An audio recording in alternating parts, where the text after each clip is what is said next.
अनन्तकोटिविष्णुलोक नम्र पद्मजार्चिते हिमाद्रिजा पुलोमजा विरञ्जिजा वरप्रदे अपार सिद्धिरिद्धि दिग्ध सत्पदांग गुणखे कदा करिष्यसि हमा कृपा कटाक्ष भाजनम्।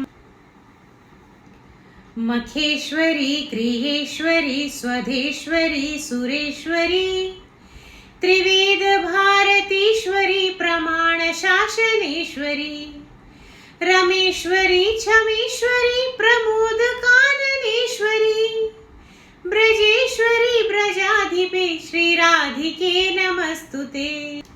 इत्थमद्भुतं स्तवं निशम्य भानुनन्दिनी करोति सन्ततं जनं कृपा कटाक्ष भाजनम्। भवे तदेव सञ्चित त्रिरूप कर्म नाशनम् भवे तदा ब्रजेन्द्र सूनु मण्डल प्रवेशनम्।